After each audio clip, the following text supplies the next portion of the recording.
வாழ்க வளமுடன். ஓம் நமச்சிவாய.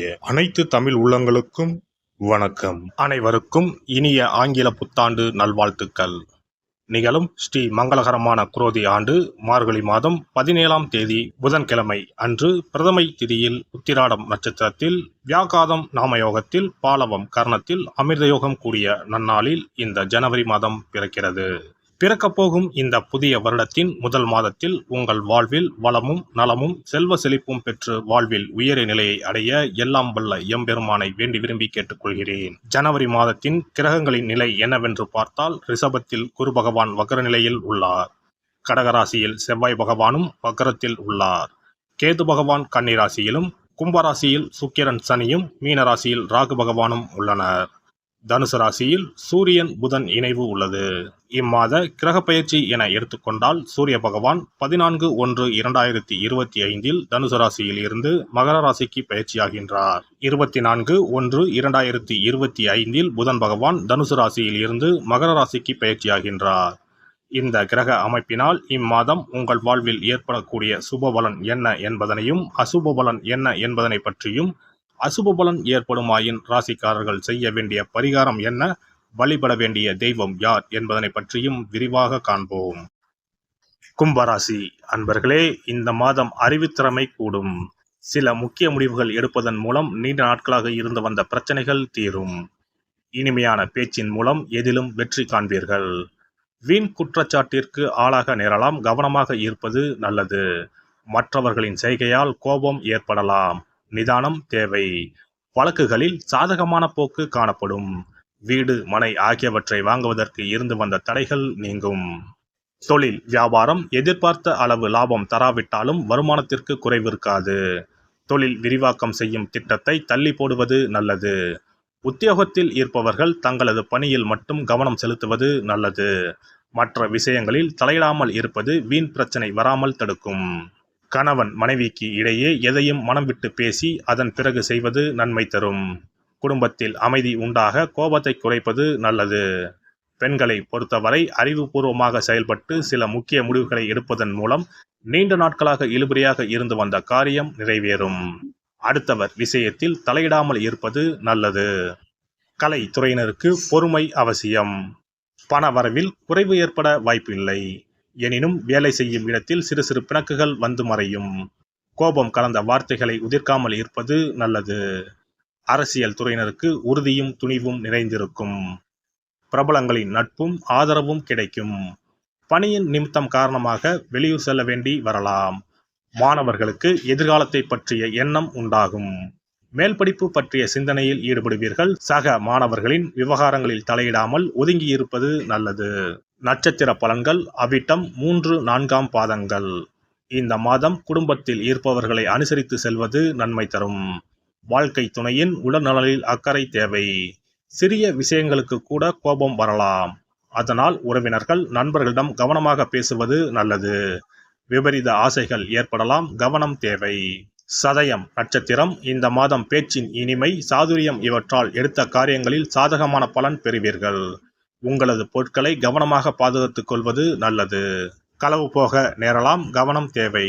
பூரட்டாதி 1-2-3 பாதங்கள். இந்த மாதம் விரும்பியது கிடைக்க கூடுதல் முயற்சி தேவை. நட்சத்திர அதிபதி குரு பகவானின் சஞ்சாரத்தால் பணவரத்து அதிகரிக்கும். பயணம் மூலம் லாபம் கிடைக்கும்.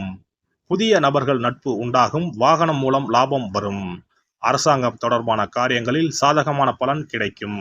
விநாயக பெருமானை அருகம்புல்லால் அர்ச்சனை செய்து தீபம் ஏற்றி வழிபட காரிய வெற்றி உண்டாகும். தடை தாமதம் நீங்கும். சிறப்பு தொகுப்பு. கழுத்தை நெரிக்கும் கடன் பிரச்சனையால் கஷ்டப்படுபவர்களுக்கு எளிய பரிகாரங்கள் உள்ளன.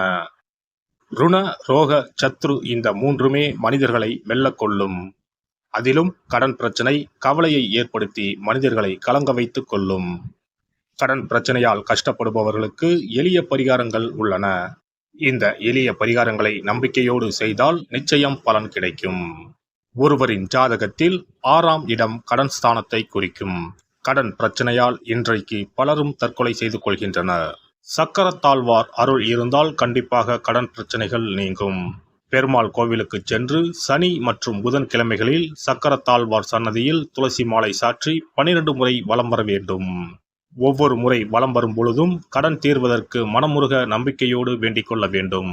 தொடர்ந்து 12 வாரங்கள் செய்தாலே கடன் பிரச்சனை தீர்ந்து மன நிம்மதி ஏற்படும்.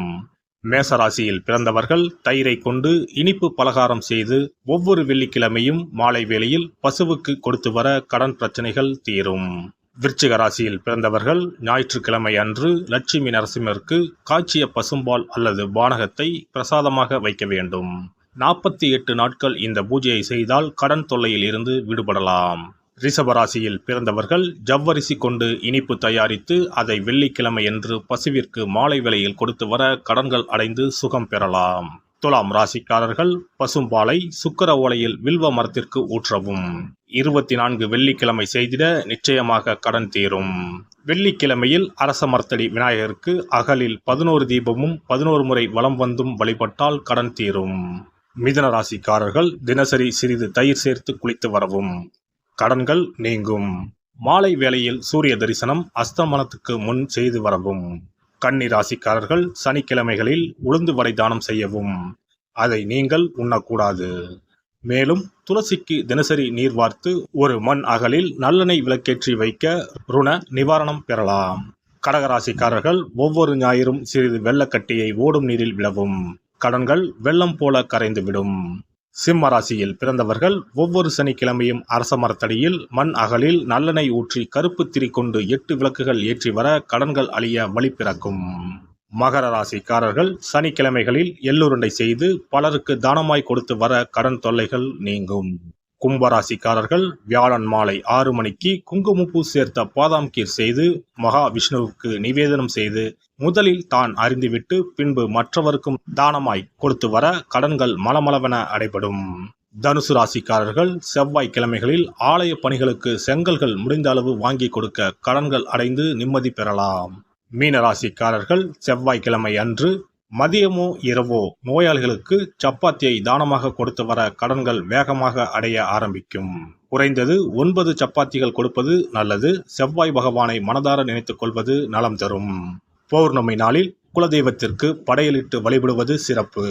குலதெய்வ படம் இல்லாதவர்களும் குலதெய்வம் பற்றி தெரியாதவர்களும் 5 முக குத்து விளக்கை பூஜை அறையில் ஏற்றி வைத்து படையல் போட்டு கற்பூர ஆரத்தி காட்டி கடன் பிரச்சனை நீங்க மனதார வேண்டிக் கொள்ளலாம். இவ்வாறாக 9 பௌர்ணமிகள் விடாமல் இந்த பரிகாரம் செய்ய கடன் தொல்லைகள் எளிதாக தீர்ந்துவிடும். கடன் தீர்வதற்கான வழிகளும் கிடைக்கும். இந்த பரிகாரத்தை அனைத்து ராசிக்காரர்களும் செய்யலாம். எல்லாம் வல்ல இறையருளால் நீங்களும் உங்கள் அன்பு குடும்பமும் உடல் நலம், நீலாயுள், நிறை செல்வம், உயர் புகழ், மெய்ஞானம் ஓங்கி வாழ்க வளமுடன். இந்த வீடியோ பதிவு உங்களுக்கு பிடித்திருந்தால் லைக் பண்ணுங்க, கமெண்ட் பண்ணுங்க, ஷேர் பண்ணுங்க, மறக்காம சப்ஸ்கிரைப் பண்ணுங்க, பக்கத்துல இருக்கிற பெல் பட்டனை கிளிக் பண்ணுங்க. நன்றி, வணக்கம். ஓம் நமச்சிவாய. சிவாய நம.